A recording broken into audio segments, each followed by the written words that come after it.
رنگ تو کالا تھا لیکن سونا دل تھا بلال حبشی کا۔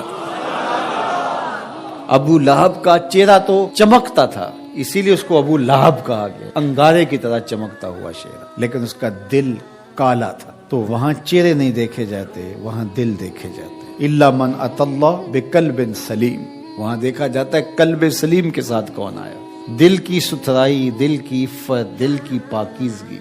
شیشے اتے کٹا جمیا کنداں چاڑی جاندے، شیشے اتے کٹا جمیا کنداں چاڑی جاندے، جلداں نوں اے سانپ کے رکھن ورکے پھاڑی جاندے، جلداں نوں اے سانپ کے رکھ دے ورکے پھاڑی جاندے۔ تو اصل تو یہ صاف ہونا چاہیے، یہ ستھرا ہونا چاہیے۔ میرے اور آپ کے آقا و مولا حضور ختم المرتبت صلی اللہ علیہ وآلہ وسلم، ہمارے ماں باپ ان پہ قربان، کثرت کے ساتھ ایک دعا مانگتے تھے، یا مقلب القلوب ثبت قلبی علی دینک، اے دلوں کو پھیرنے والے میرے دل کو اپنے دین پہ ثابت رکھنا۔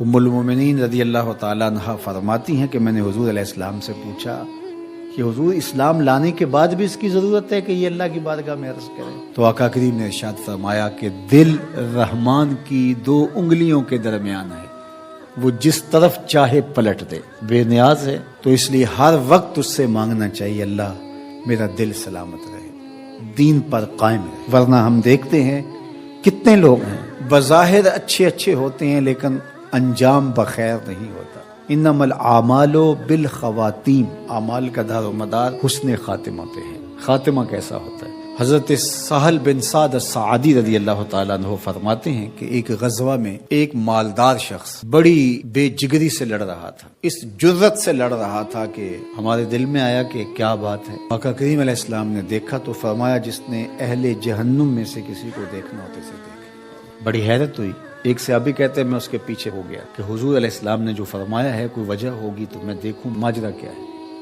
تو کہتے ہیں جب وہ لڑتے لڑتے زخمی ہو گیا تو اس نے اپنی ہی تلوار کو اپنے سینے میں یوں رکھ کر کے اپنا وزن اس اوپر ڈال دیا اور 2 کندھوں کے درمیان سے تلوار ادھر نکل گئی اور یوں خودکشی کر لی۔ تو کہا کہ بندہ ساری زندگی نیکیاں کرتا ہے، لکھا ہوا غالب آ جاتا ہے اور پھر آخر اچھا نہیں اس کا رہتا۔ اور کتنے ایسے لوگ ہیں کہ جن کا ماضی بہت بھیانک اور برا تھا لیکن آخر ٹھیک ہو جاتا ہے۔ تو اس لیے ہمیشہ اللہ سے انجام بخیر کی دعا مانگو۔ یا مقلب القلوب ثبت قلبی علی دینک، اے دلوں کو پھیرنے والے ہمارے دلوں کو دین پہ ثابت رکھنا، کہیں ایسا نہ ہو کہ ہمارا انجام ٹھیک نہ ہو، انجام ہمارا ٹھیک ہونا چاہیے۔ حضرت ابی ملیکہ رضی اللہ تعالی عنہ فرماتے میں 30 اصحاب رسول سے ملاقات کی ہے، میں نے سب کو فکر مند پایا ہے انجام ٹھیک ہو جائے۔ جنہوں نے اپنی آنکھوں سے حضور کو دیکھا وہ بھی ڈر رہے ہیں ہمارا انجام ٹھیک ہو جائے۔ رنگا رنگ سہیلیاں پرن کڑے، پر پریا اس دا جانیے جس دا توڑ چڑھے۔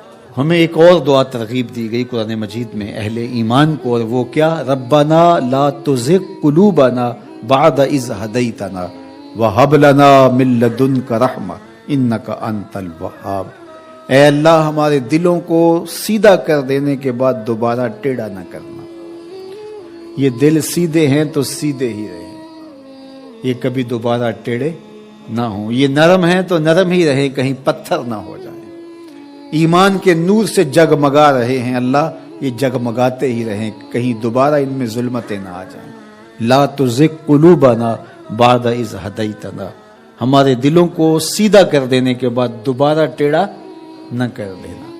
وہب لنا من لدنک رحمہ، اور ہمیں اپنی جناب سے رحمتیں عطا کر دے۔ انک انت الوہاب، تو وہاب ہے، اپنے کرم سے اپنے فضل سے ہمیں مالا مال فرما دے۔ تو میری دعا ہے اپنے لیے سب سے پہلے اور آپ سب کے لیے اور اپنے جملہ دوستوں کے لیے، پیر بھائیوں کے لیے، سب ملنے والوں کے لیے کہ اے اللہ ہم سب کو ہمیشہ ثابت قدم دین پہ رکھنا، آخری ہچکی تیرے نام پہ آئے، تیرے محبوب کی غلامی میں آئے، ہم سب کا خاتمہ ایمان پہ۔